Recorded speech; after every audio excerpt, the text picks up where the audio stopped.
Hi, I'm CJ and this is my RC channel. Everything is pinned down and prepared for washout. Notice that there is a pin at either side, at either end and in the middle. So basically 6 pins.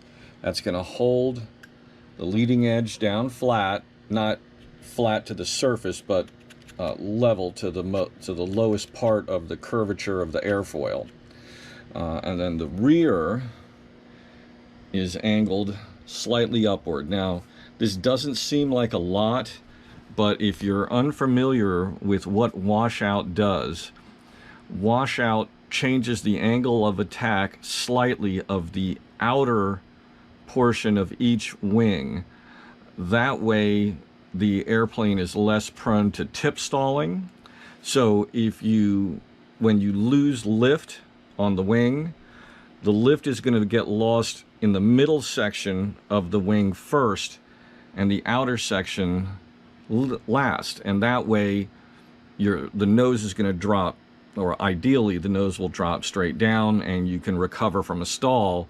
The stall will occur across the middle section of the wing, and the outer sections of the wing will retain lift because they're at a slightly different angle, a little more aggressive, and that makes tip stalling, in other words, the wing dropping off to one side due to a sudden loss of lift, less likely to happen. It just makes the plane a little more stable. That's what washout is.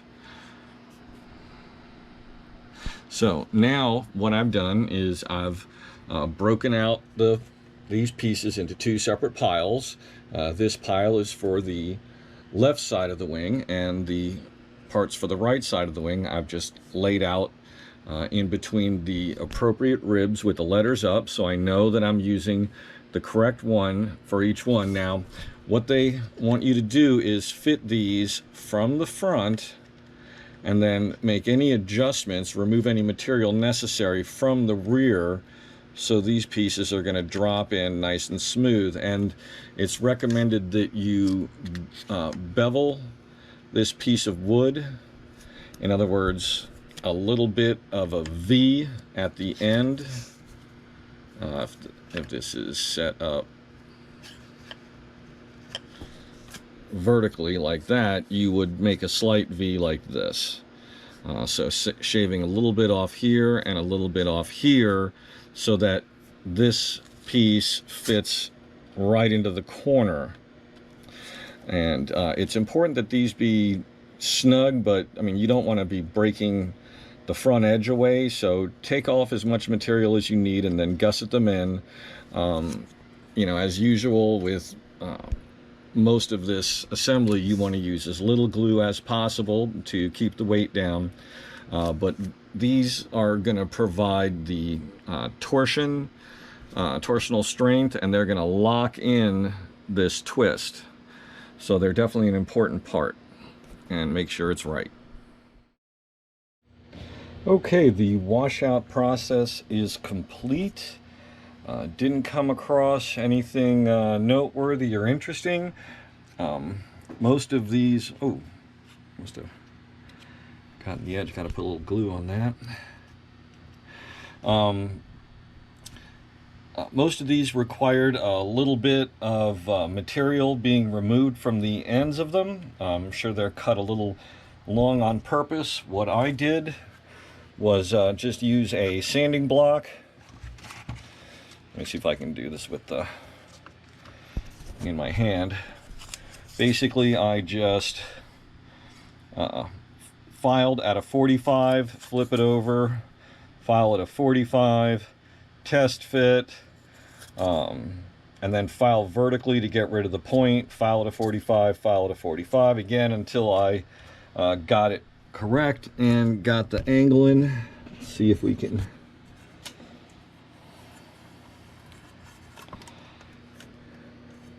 So, as you can see, these are beveled so they fit snugly as best as possible.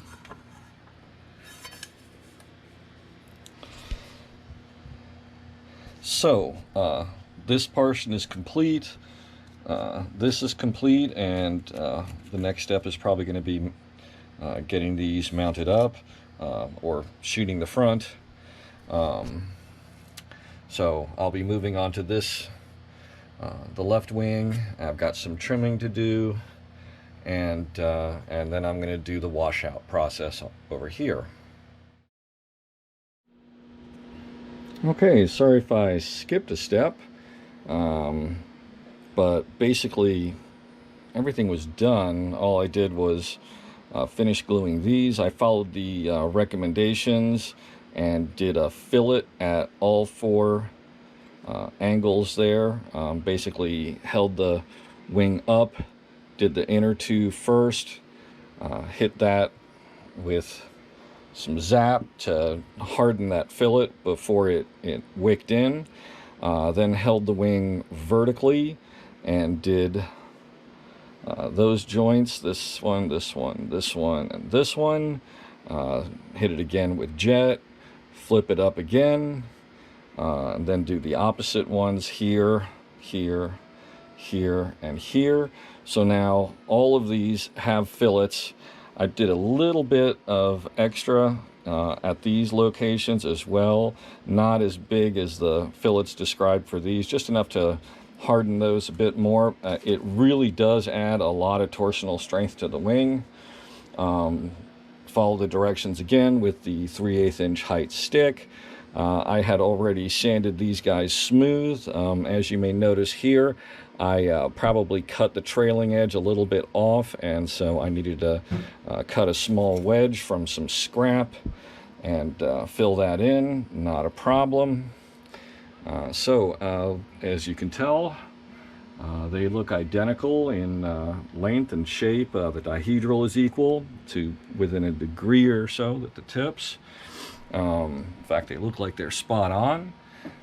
So it would be a fraction of a degree. Now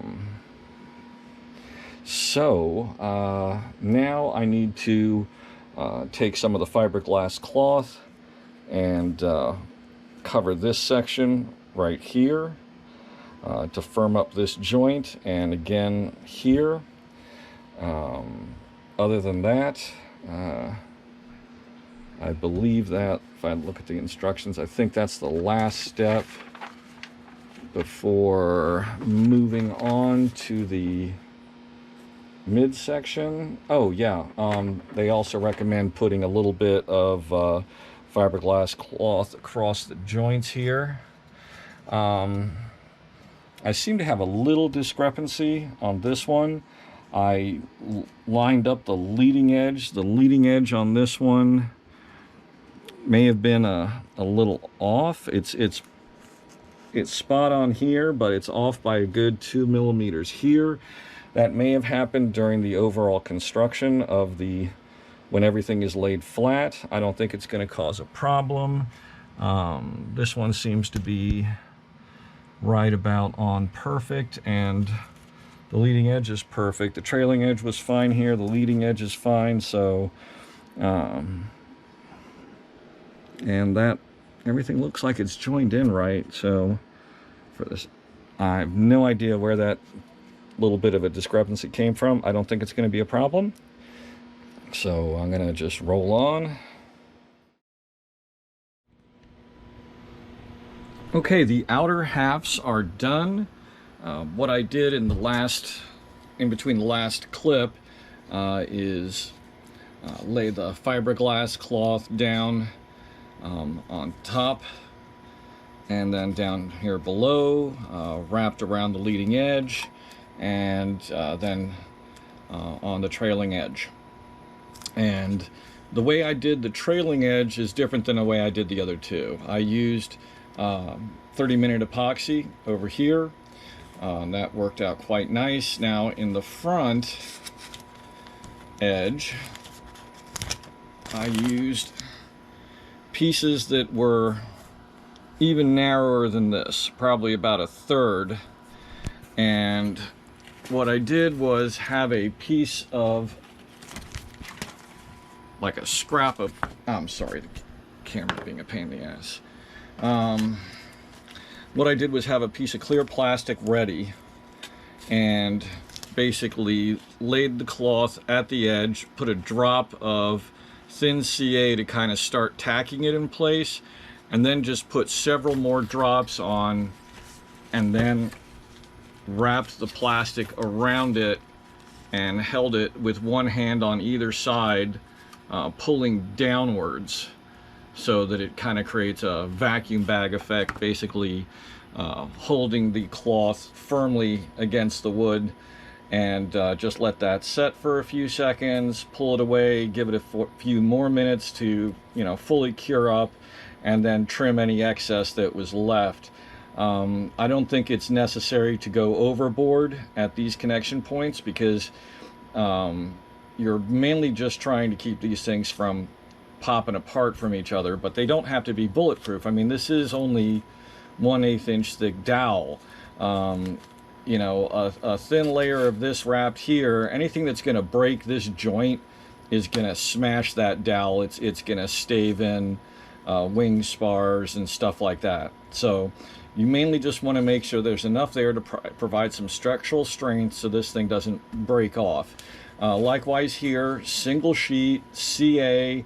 I cut them very thin and then trimmed away what little excess there was, top and bottom. You definitely want them on the bottom as well. And it just takes a few minutes. Again, I did the same type of thing with plastic, just held the plastic down across this so that my fingers didn't get stuck. That you want to kind of, you know, like use a fingernail or whatever. If there's any, you know, edging there, you want to make sure that you know, you're holding this cloth down against the surface, you know, any place it's not perfectly flat. And that's all there is to it. Nice and easy. So these halves are done. I'm going to do a little sanding, a little cleanup. There's a few spots where there's a little, you know, a little excess glue got dripped and dried. Not that that really provides a lot of weight, but just, you know, want to just kind of clean things up. So now I'm about to start on the center section. I had everything laid out until I started shooting just a second ago and moved everything around. But this is one of the advantages of breaking things up and having things in little containers. When you start the build process, as you move from one section to another, having everything together, already punched out and organized, it makes the whole process go a lot faster, a lot easier. So I'm on to this section. I'll let you know if I come across anything interesting as I do this. I'm going to show you as much of it as I can, step by step. And at some point I may kind of go and do an overall list of all the little idiosyncrasies, as it were. And it's not like there's a lot. I mean, this isn't some bizarre kind of build. I'm very pleased with this kit. I would definitely buy another. These wing sections are extremely light and they are super stiff. The torsional strength on this wing section is amazing. I can't wait to see how this flies. I'm expecting that this is going to be a real floater, that it's just going to be, especially with the light coating I'm going to use and all the light radio equipment, this is just going to be gossamer. It's just going to hang in the air. I hope you enjoyed this video. Please click like and please subscribe to my channel. If you click the bell icon, you'll receive notifications every time I launch a new video. Thank you for watching.